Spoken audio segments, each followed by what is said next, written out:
um projeto chamado Aura de engajamento comunitário para monitorar e participar. Saudações, caro internauta, eu sou Tomás Castelo Armando. Seja bem-vindo à terceira edição do ciclo de entrevistas que estamos a conduzir no âmbito do programa AONA, no qual queremos perceber tem sido o nível de desempenho do programa naquilo que são as atividades que tem levado a cabo. Mais uma vez, temos aqui no estúdio a nossa convidada, que é a coordenadora deste programa, que desde já dou-lhe a palavra para apresentar-se, de modo que aos novos internautas possam também conhecê-la. Por favor.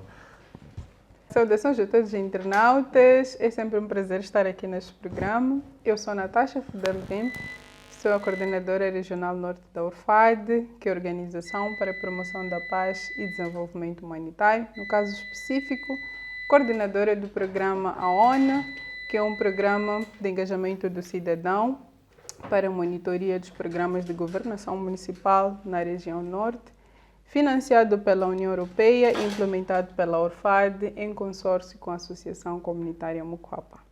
Caro internauta, acho que com base nesta apresentação, nós passamos a fase a seguir deste programa. Nas edições passadas, nós falamos de acesso à informação, nós falamos do nível de participação e hoje nós gostaríamos que a nossa conversa fosse em torno da planificação participativa. Nós sabemos que este termo, este conceito tem sido o eixo dos programas de governação, as pessoas falam muito desse termo.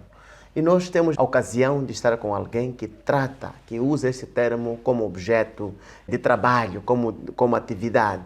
Então, em primeiro lugar, eu gostaria de pedir à doutora Natasha para nos falar o que é planificação participativa. Okay. O que é isso, para nós percebermos?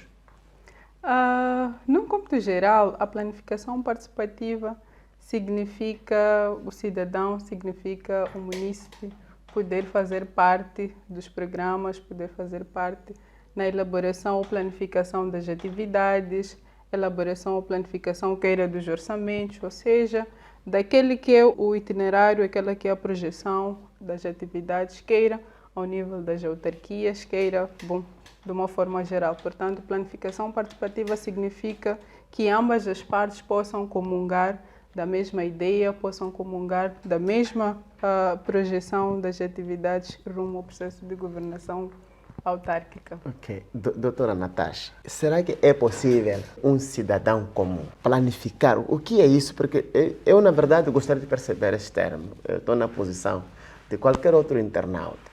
Quando nós falamos de planificação participativa, em palavras mais simples, estamos a dizer o quê? Em palavras mais simples, falar de planificação participativa significa os nossos dirigentes, ou seja, os titulares de direito e os titulares de obrigação, possam sentar e desenhar aquele que deve ser o plano de desenvolvimento das atividades ao nível das nossas autarquias. Ok. Em outras palavras, eu posso dizer que é quando o governo consulta o cidadão aquilo que quer fazer? Exatamente, consulta. Posso partir desse pressuposto? Sim. Ok. Agora, como é que tem sido esta atividade nos municípios onde o programa AONA trabalha? Há governação, aliás, há planificação participativa ou não? Em outras palavras, o cidadão é consultado ou ele só vê as coisas acontecer? O cidadão não era consultado, passou a ser consultado. Tanto é que vou me aliar novamente à nossa pesquisa, ao nosso estudo de base, que nós realizamos e os resultados ditaram que não existe essa que é a planificação participativa. Ou seja, o cidadão, como disse, não é consultado, o cidadão não apresenta as suas ideias e as nossas autoridades vão implementando o plano de desenvolvimento municipal sem esta consulta previamente feita, né? E isso implica dizer aqui que o resultado que nós tivemos é que não existia esta planificação participativa. Mas, ao andar do tempo, este é o segundo ano de implementação do nosso programa, algumas atividades foram feitas. Ao andar do tempo, nós conseguimos perceber que os municípios vão se aproximando dos seus munícipes, dos seus cidadãos, no sentido de perceber qual é o seu desejo. Como é que eles gostariam que, como dirigentes, pudessem governar, como dirigentes pudessem desenvolver as autarquias, pudessem, acima de tudo, desenvolver as comunidades. Como um mecanismo de garantir que o cidadão se revê naquilo que é feito. Exatamente. Ok. Agora, neste período que antecede ao programa, quando vocês fizeram o estudo de base, quais seriam as causas que nós podíamos invocar da falta de consulta ao cidadão naquilo que diz respeito aos planos do município? O principal desafio, ou o principal entrave que permitiu com que não existisse esta planificação participativa foi mesmo a falta de conhecimento por parte das nossas autoridades que é possível ou é necessário que o munícipe também faça parte, seja consultado e dê o seu contributo. Tanto é que se os dirigentes estão ali é porque os munícipes também fizeram com que pudessem estar ali. Portanto, o grande entrave foi mesmo essa falta de conhecimento por parte das nossas autoridades. Tanto é que o nosso programa passou por capacitar essas autoridades no sentido de que pudessem mudar este fio de pensamento, pudessem passar a reconhecer o munícipe, pudessem passar a efetuar essas consultas, a realizar essas audiências, no sentido de perceber quais são os desafios das nossas comunidades. Como é que as comunidades gostariam de ver, por exemplo, o município de Quamba prosperar, o município de Nampula prosperar, o município de Angocha prosperar, e essas consultas, de uma certa maneira, vão minando este distanciamento do próprio município, porque se o município não é envolvido, a tendência é de ficar mais distante do seu dirigente. Portanto, como é que eu posso saber que aqui, neste município, não há planificação participativa? O que observando, né? Basta ver esses sinais, logo eu posso chegar à conclusão que provavelmente aqui não há participação, não há consulta. Sim. Os elementos, na verdade, são muito básicos. Primeiro é a falta de conhecimento do próprio município. Conhecimento especificamente sobre as atividades que o município tem realizado. Ou seja, em termos de obras, seja em termos de audiências, seja em termos de sessões, porque se o município não sabe, efetivamente que esse município não faz essas planificações participativas. Portanto, o primeiro passo é este desconhecimento do próprio cidadão. E qual é a ferramenta que vocês usaram para poder reaproximar as partes? A grande ferramenta usada em todo esse processo é o diálogo. Ou seja, é este diálogo, esta aproximação que vai permitir com que os nossos dirigentes municipais tenham conhecimento, nossos cidadãos, nossos munícipes também tenham conhecimento. Que primeiro é informação, tudo parte da informação. Olha, que nós como dirigentes não podemos realizar as atividades por si só, temos que consultar.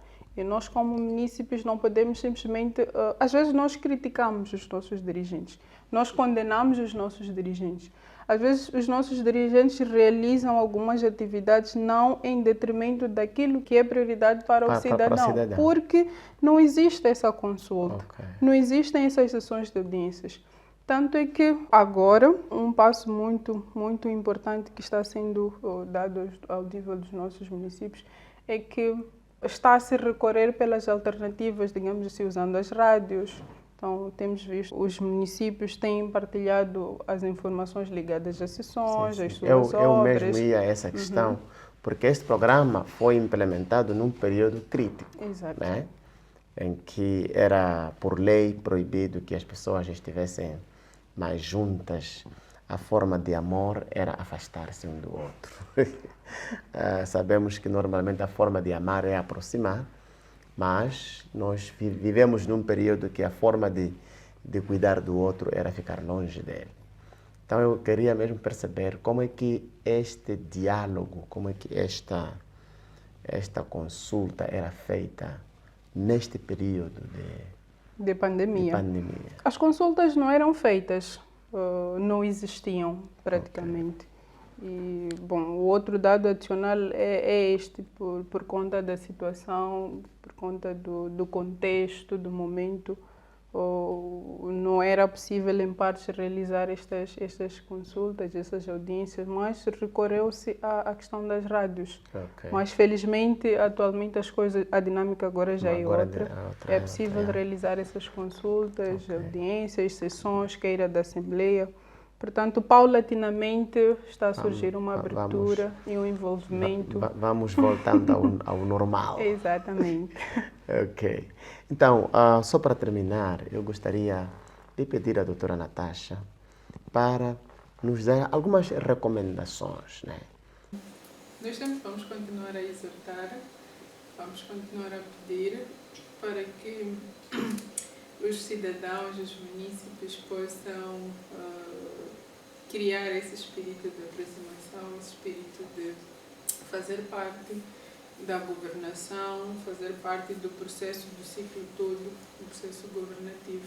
E, mais uma vez, hoje convidar a todos os nossos internautas, convidar aos cidadãos no geral, né? Para que possam sempre engajar-se nesta busca do diálogo, essa busca de aproximar-se aos nossos dirigentes para que de forma conjunta possamos fazer as coisas acontecer. Muito obrigado, doutora Natasha. Esta foi a terceira edição do nosso ciclo de entrevistas sobre o programa ONA. E quero agradecer a todos os internautas que têm vindo a seguir este ciclo de entrevistas. E estejam todos ligados, os que ainda não subscreveram o seu canal, por favor, aproveitem a ocasião.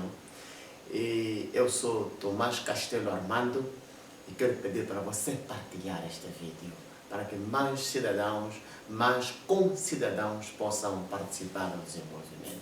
Obrigado.